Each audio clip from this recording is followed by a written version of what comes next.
ಚಳುವಳಿಯ ಭಾಗವಾಗಿ ಭಾರತದ ಅಧಿಕಾರದ ಚುಕ್ಕಾಣಿ ಹಿಡಿಕೊಂಡು ಸುಮಾರು 16 ವರ್ಷಗಳ ಕಾಲ ಭಾರತದ ಪ್ರಪ್ರಥಮ ಪ್ರಧಾನಮಂತ್ರಿಯಾಗಿ ದೇಶಕ್ಕೆ ಸೇವೆ ಸಲ್ಲಿಸಿದ ಇದು ಒಂದು ಶಾಂತಿ ಸಾಧಕ ಅವರೇ ಪಂಡಿತ್ ಜವಾಹರ್ಲಾಲ್ ನೆಹರು ಅಂತ ನಾವು ನೆನಪು ಮಾಡ್ಕೋಬೇಕು.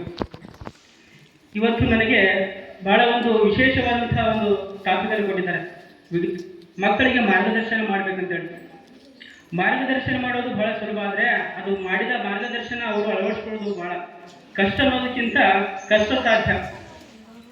ಅದಕ್ಕಾಗಿ ಇವತ್ತು ನಮ್ಮ ಭಾರತ ದೇಶ ಆಗಿರ್ಬೋದು, ನಾವು ಹುಟ್ಟಿರುವಂಥ ನಮ್ಮ ಕರ್ನಾಟಕ ಆಗಿರ್ಬೋದು ಸುಖ ಸುಮ್ಮನೆ ಹುಟ್ಟಿದ್ದಲ್ಲ. ಯಾಕಂದ್ರೆ ನಮ್ಮ ಇತಿಹಾಸವನ್ನ ನಾವು ಓದ್ತಾ ನಮ್ಮ ಭಾರತದ ಇತಿಹಾಸವನ್ನ ಅಧ್ಯಯನ ಮಾಡ್ತಾ ಈ ದೇಶದ ಮೇಲೆ ಹಲವಾರು ದಾಳಿಗಳಾಗಿದ್ದಾವೆ, ಹಲವಾರು ರಾಜ್ಯಗಳು ಆಳಿದ್ದಾರೆ. ಉದಾಹರಣೆಗೆ ಗ್ರೀಕರು, ಹುಷಕರು, ಹೂಣರು, ಟರ್ಕರು, ಮೊಘಲರು, ಅರಬರು, ಅಫ್ಘನರು, ಪೋರ್ಚುಗೀಸರು, ಫ್ರೆಂಚರು, ಡಚ್ಚರು, ಇಂಗ್ಲಿಷರು, ಅಷ್ಟೇ ಸ್ವತಂತ್ರ ಬಂದ ಮೇಲೆ ಚೀನಾ, ಪಾಕಿಸ್ತಾನ ಇವರೆಲ್ಲರೂ ನಮ್ಮ ದೇಶದ ಮೇಲೆ ದಾಳಿ ಮಾಡಿದವ್ರೆ. ಆದ್ರೆ ಇದರಲ್ಲಿ ಒಂದೊಂದು ರಾಷ್ಟ್ರದ ತಾಕತ್ತು ಹೇಗಿದೆ ಗೊತ್ತೇನು, ಒಂದೊಂದು ಆ ದೇಶದ ಶಕ್ತಿ ಹೇಗಿತ್ತು ಗೊತ್ತೇನು. ಗ್ರೀಕರ ದಾಳಿಗೆ ತುತ್ತಾಗಿ ಪೋರ್ಚುಗೀಸ್ ನಾಶವಾಯಿತು, ಅರಬರ ದಾಳಿಗೆ ತುತ್ತಾಗಿ ಗ್ರೀಕೆ ನಾಶವಾಯಿತು, ಯುರೋಪಿಯನ್ನರ ದಾಳಿಗೆ ತುತ್ತಾಗಿ ಜಗತ್ತಿನ ಅನೇಕ ರಾಷ್ಟ್ರಗಳು ಉದ್ವಸ್ತಗೊಂಡವು. ಆದ್ರೆ ಇಷ್ಟು ಜನರ ದಾಳಿಗೆ ತುತ್ತಾಗಿ ಜಗತ್ತಿನ ಭೂಪಟದ ಮೇಲೆ ಒಂದೇ ಒಂದು ರಾಷ್ಟ್ರ ಇನ್ನೂ ಎದೆ ಎತ್ತಿ ನಿಂತಿದ್ರೆ ಅದು ನಮ್ಮ ರಾಷ್ಟ್ರ ಭಾರತ ಮಾತ್ರ ರೀ. ರಾಷ್ಟ್ರದಲ್ಲಿ ಹುಟ್ಟಿರುವಂತಹ ನಾವೆಲ್ಲರಿಗೂ ಆ ಶಕ್ತಿ ನಾವು ಹುಟ್ಟಇದೆ. ಆ ಭಯ ಅನ್ನೋದಿಲ್ಲ, ಆತ್ಮವಿಶ್ವಾಸ ನಮ್ಗೆ ಹುಟ್ಟಾನೆ ಬಂದಿರೋದು. ಆ ಶಕ್ತಿ ಅನ್ನೋದು, ತಾಕತ್ತು ಅನ್ನೋದು ನಮಗೆ ಹುಟ್ಟಾನೆ ಇರೋದು. ಅದಕ್ಕಾಗಿ ನಾವೇನ್ ಮಾಡ್ಬೇಕಂತಂದ್ರೆ ನಮ್ಮ ಈ ಭಯವನ್ನ ನಾವು ಇಲ್ಲಿಗೆ ಬಿಟ್ಟು ನಮ್ಮ ಆತ್ಮವಿಶ್ವಾಸದಿಂದ ಇರಬೇಕು. ಅದಕ್ಕಾಗಿ ನೆಹರೂರವರು ಒಂದ್ ಕಡೆ ಮಾತಾಡ್ತಾರೆ, ಏನಂತಂದ್ರೆ ಮಕ್ಕಳನ್ನ ಭಾರತದ ಭವಿಷ್ಯ ಎಂದು ಕರೆದಿದ್ದಾರೆ. ಮಕ್ಕಳು ನಾಳಿನ ಭಾರತವನ್ನ ಕಟ್ಟುತ್ತಾರೆ ಎನ್ನುವುದು ಸುಖ ಸುಮ್ಮನೆ ಮಾತಾಡಿದ್ದಲ್ಲ. ನೆಹರೂರವರು ಅವರ ಆದರ್ಶಗಳನ್ನ ತಮ್ಮ ಜೀವನದಲ್ಲಿ ಅಳವಡಿಸಿಕೊಂಡು ನೀವು ಒಂದು ಒಳ್ಳೆಯ ಜೀವನವನ್ನು ಕಟ್ಟಿಕೊಳ್ಬೇಕು. ಅಂದಾಗ ಮಾತ್ರ ನಿಮ್ಮ ಜೀವನ ಒಂದು ಸುಲಲಿತವಾಗಿ ಜೀವನ ಸಾಗುತ್ತದೆ. ಅದಕ್ಕಾಗಿ ಕರ್ಮಣ್ಯವಾಧಿಕಾರಸ್ತು ಮಹಾಫಲೇಸು ಕದಾಚನ. ನಾವು ಮಾಡುವಂಥ ಯಾವುದೇ ಕೆಲಸದಲ್ಲಿ ಪ್ರಯತ್ನ ಇರಬೇಕು. ಪ್ರಯತ್ನ ಇದ್ದಾಗ ಮಾತ್ರ ನಾವು ಮಾಡುವಂಥ ಕೆಲಸ ನಮಗೆ ಫಲ ಕೊಡುತ್ತೆ. ಅದಕ್ಕಾಗಿ 4 ತಿಂಗಳಲ್ಲಿ ನಾವು SSLC ವಿದ್ಯಾರ್ಥಿನಿಯರಿಗೂ ಎಕ್ಸಾಮ್ಸ್ ಇದ್ದಾವೆ. ಅದಕ್ಕಾಗಿ ಭಯ ಬೇಡ, ಪರೀಕ್ಷೆ ಎನ್ನುವಂಥ ಭಯ ಬೇಡ. ಪರೀಕ್ಷೆ ಕೇವಲ ನಿಮ್ಮ ಜ್ಞಾನದ ಅರಿತು ತಿಳ್ಕೊಳ್ಳೋಕೆ, ನೀವು ಎಷ್ಟು ಜ್ಞಾನವನ್ನು ಗಳಿಸಿದ್ರಿ ಅನ್ನೋದು ಒಂದು ಕಿರು ಪರೀಕ್ಷೆ ಅಷ್ಟೇ. ಅದು ಪರೀಕ್ಷೆ ಮಾಡಲಿಕ್ಕೆ ನಿಮಗೆ ಒಂದು ಎಕ್ಸಾಮ್ ಇರುತ್ತೆ. ಅದಕ್ಕಾಗಿ 4 ತಿಂಗಳಲ್ಲಿ ನಿಮ್ಮ ಬೋರ್ಡ್ ಎಕ್ಸಾಮ್ ಇದ್ದಾವೆ. ಅದಕ್ಕಾಗಿ ಆಡಿಕೊಳ್ಳುವವರ ಮಾತುಗಳಿಗೆ ಕಿವಿಗೊಡಬೇಡಿ.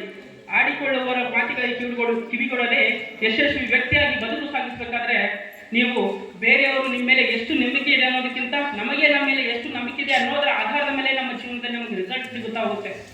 ಅದಕ್ಕಾಗಿ ನಾವು ಜೀವನ ರಿಸಲ್ಟ್ ಸಿಕ್ಕಾಗ ಏನ್ ಮಾಡ್ಬೇಕಂತಂದ್ರೆ, ಬಿತ್ತಿದ ಬೀಜ ಕೆಟ್ಟಿ ತಿನ್ನಬೇಡ, ಮುಂದೊಂದು ದಿನ ಫಲ ಕೊಡುವುದು ನಿಶ್ಚಿತ ಎನ್ನುವಂತ ಮಾತನ್ನ ನಿಮ್ಮ ಜೀವನದಲ್ಲಿ ಅಳವಡಿಸ್ಕೊಳ್ಬೇಕು. ಯಾಕಂದ್ರೆ ಭೂಮಿಗೆ ಬಿದ್ದ ಬೀಜ, ಎದೆಗೆ ಬಿದ್ದ ಅಕ್ಷರ ಯಾವತ್ತೂ ವ್ಯರ್ಥ ಆಗೋಂಗಿಲ್ಲ. ಅದಕ್ಕಾಗಿ ನಮಗೆ ಮನೆಯಲ್ಲಿ ತಂದೆ ತಾಯಿಗಳು ನಮಗೆ ಕಾಲ ತಿರುಗಿ ಕಾಸು ಕೊಟ್ಟು ಸ್ಕೂಲಿಗೆ ಕಳಿಸೋದು ಕೇವಲ ಮೋಜು ಮಸ್ತು ಮಾಡಿ ಐಷಾರಾಮಿ ಮಾಡಿ ಅಂತಲ್ಲ. ಒಟ್ಟು ಕಾಸಿಗೆ ಸಾರ್ಥಕತೆ ಬರಬೇಕಾದ್ರೆ ಒಂದು ಒಳ್ಳೆಯ ರೀತಿ ಸಾಧನೆ ಮಾಡಬೇಕು. ಎಂಥ ಸಾಧನೆ ಗೊತ್ತೇನು? ಆಡಿಕೊಳ್ಳುವಂಥ ನುಡಿ, ಮಾಡುವಂಥ ಕೃತ್ಯ ನೋಡ್ಕೊಂಡು yes I proud of my son, I proud of my daughter ಅಂತ ಎದೆ ಒಪ್ಪಿಸಿ ಹೇಳುವಂಥ ಮಕ್ಕಳಿಗೆ ಬೆಳಿಬೇಕು. ಅಂದಾಗ ಮಾತ್ರ ನೀವು ನಿಮ್ಮ ಜೀವನಕ್ಕೆ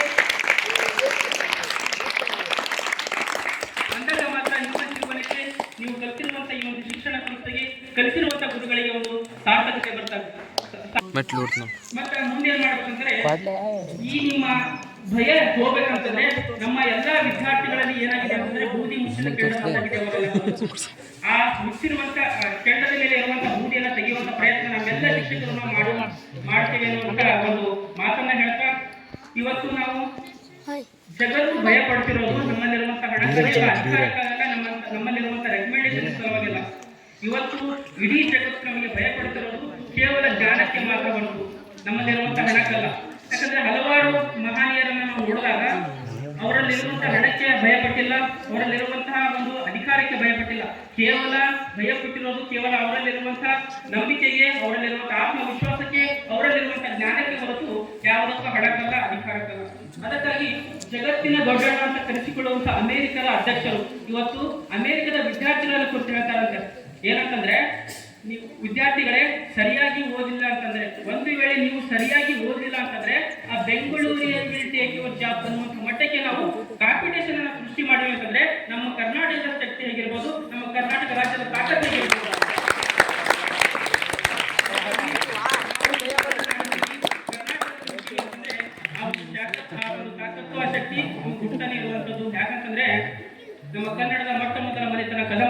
ಹುಟ್ಟಿದ್ದು ಹಾಗೆ. ಯಾಕಂತಂದ್ರೆ ಒಬ್ಬ ಅವಮಾನ ಮಾಡಿದಂತಹ ಬಲ್ಲವಲ್ಲದರೆ ಅವರನ್ನು ಅವಮಾನ ಮಾಡಿದ್ದಕ್ಕಾಗಿ ಕದಂಬ ಒಂದು ಸಾಮ್ರಾಜ್ಯವನ್ನು ಸ್ಥಾಪನೆ ಮಾಡಿದ್ದೀನಿ. ಯಾಕಂದ್ರೆ ಶಾಸ್ತ್ರವನ್ನು ಹಿಡಿಯಬೇಕಂತ ಈ ಶಸ್ತ್ರವನ್ನು ಹಿಡ್ಕೊಂಡು ಭೂಮಿಯ ರಣರಂಗದಲ್ಲಿ ಓಡಾಡಿ ಒಂದು ಕದಂಬ ಸಾಮ್ರಾಜ್ಯವನ್ನು ಸ್ಥಾಪನೆ ಮಾಡಬೇಕಂತಂದ್ರೆ ನಮ್ಮ ಕನ್ನಡಿಗರಿರುವಂತ ಶಕ್ತಿ, ಆ ಒಂದು ತಾಕತ್ತು ಕನ್ನಡಿಗರಿರುವಂತ. ಅದಕ್ಕಾಗಿ ನಾವೇನು ಮಾಡ್ಬೇಕಂತಂದ್ರೆ ಇಲ್ಲಿ ಇವತ್ತು ಕೊನೆಯದಾಗಿ ಇಲ್ಲಿ ಒಂದು ಆಚರಣೆ ಆಗ್ತಿರೋದು ಅಥವಾ ಅವರನ್ನ ಸ್ಮರಣೆ ಮಾಡ್ತಿರೋದು ಕೇವಲ ಅವರು ಮಾಡಿರುವಂತ ಅದ್ಭುತವಾದಂತ ಕೆಲಸವನ್ನ ಮೆಚ್ಚೋದಕ್ಕೆ. ಅದರ ಜೊತೆಗೆ ಇದನ್ನ ನೋಡ್ತಿರೋರು ಅಥವಾ ಇದನ್ನ ಕೇಳ್ತಿರೋರು ಯಾರಾದ್ರೂ ಒಬ್ರು ನಾನ್ ಈ ತರ ಆದ್ಮೇಲೆ ನನ್ನಲ್ಲಿ ಆ ತಾಕತ್ತಿದೆ, ಇಲ್ದಿದ್ರೆ ನಾನು ಬೆಳೆಸ್ಕೊಳ್ತೀನಿ ಅಂತ ಯಾರಾದ್ರೂ ಒಬ್ಬ ಹಠ ಹಿಡಿತಾರೆ ಅನ್ನೋ ಆಸೆ ಅಷ್ಟೇ. ಕೊನೆಯದಾಗಿ ಈ ಒಂದು ಕಥೆಯ ಉದ್ದೇಶ ಅಥವಾ ಈ ಒಂದು ಆಚರಣೆ ಉದ್ದೇಶ ಕೇವಲ ಈ ಕಥಾನಾಯಕನನ್ನ ನೆನೆಸೋದು ಮಾತ್ರವಲ್ಲ, ಮುಂದಿನ ಕಥಾನಾಯಕನನ್ನು ಉಳಿಸೋದು, ಮುಂದಿನ ಕಥಾನಾಯಕನನ್ನ ಬೆಳೆಸೋದು ಎನ್ನುವಂತ ಮಾತನ್ನ ಹೇಳ್ತಾ ಕೊನೆಯದಾಗಿ ಆಡಿಕೊಳ್ಳುವವರ ಮಾತಿಗೆ ತಿಳ್ಕೊಳ್ಬೇಡಿ. ಯಾಕಂತಂದ್ರೆ ನಿಮ್ಮ ಮನಸ್ಸು ಏನ್ ಹೇಳುತ್ತೋ ಅದು ಮಾಡಿ. ಬುದ್ಧಿ ಕೈಯಲ್ಲಿ ಸಿಟ್ಟಿ ಕೊಡಬೇಡಿ ಅಥವಾ ಸಿಟ್ಟಿನ ಕೈಯಲ್ಲಿ ಬುದ್ಧಿ ಕೊಡಬೇಡಿ. ಕೊನೆಯದಾಗಿ ಹೇಳೋದು ಒಂದೇ, ಅಂಬೇಡ್ಕರ್ ಅವರು ಅಥವಾ ವಿವೇಕಾನಂದರು ಹೇಳ್ತಾರೆ. ವಿವೇಕಾನಂದರು ಏನ್ ಹೇಳ್ತಾರೆ ಅಂದ್ರೆ ವಿದ್ಯಾರ್ಥಿಗಳು ಅಥವಾ ಯುವಕರು ಹೇಗಿರ್ಬೇಕಂತಂದ್ರೆ ಕಬ್ಬಿಣದಂತ ಮಾಂಸಖಂಡ ಇರಬೇಕು, ಉಕ್ಕಿನಂತ ನರಮಂಡಲ ಇರಬೇಕು, ಕಬ್ಬಿಣದಂತ ಮಾಂಸಖಂಡ ಇರಬೇಕು, ಉಕ್ಕಿನಂತ ನರಮಂಡಲ ಇರಬೇಕು, ವಿದ್ಯುತ್ತಿನಂತ ಇಚ್ಛಾ ಶಕ್ತಿ ಇರಬೇಕು, ವಿಲ್ ಪವರ್ ಮನಸ್ಸಿನ ಶಕ್ತಿ ಗಟ್ಟಿ ಇರಬೇಕು. ಅಂದಾಗ ಮಾತ್ರ ನಾವು ಏನು ಅಂದ್ಕೊಳ್ತೀವಲ್ಲ ಮನಸ್ಸಿನಲ್ಲಿ ಆ ಅಂದ್ಕೊಂಡಿದ್ದನ್ನ ಸಾಧಿಸಕ್ಕೆ ಸಮಯ ಸಿಗ್ತದೆ ಅಥವಾ ನಮಗೆ ಆ ಒಂದು ಧೈರ್ಯ ಬರ್ತದೆ ಅನ್ನುವಂಥ ಮಾತನ್ನ ಹೇಳ್ತಾ ಕೊನೆಯದಾಗಿ ಹೇಳೋದು ಒಂದೇ, ಗತಿಸಿದ ನಿಂದೆಗಳ ಅನುಭವದ ಆಧಾರದ ಮೇಲೆ ಹುಟ್ಟಿರದ ನಾಳೆಗಳ ಬಗ್ಗೆ ನನ್ನ ದೇಶ ಮುಂದೆ ಹೀಗೆ ಬೆಳೆಯಬೇಕೆಂದು ಆಶಾವಾದಿ ಕಂಡುಕೊಂಡಂತ ಹಲವಾರು ಮಹಾನ್ ವ್ಯಕ್ತಿಗಳ ಅವರ ವಾಣಿಯನ್ನು ನೆನೆಸಿಕೊಳ್ಳುತ್ತಾ ಅವರಂತೆ ಅವರ ತತ್ವಗಳನ್ನು ನಿಮ್ಮ ಜೀವನದಲ್ಲಿ ಅಳವಡಿಸಿಕೊಂಡು ಅವರ ದಾರಿಯಲ್ಲಿ ನಿಶ್ಚಿತರಾಗಿ ಚಿಕ್ಕ ಚಿಕ್ಕ ವಿರಾಮ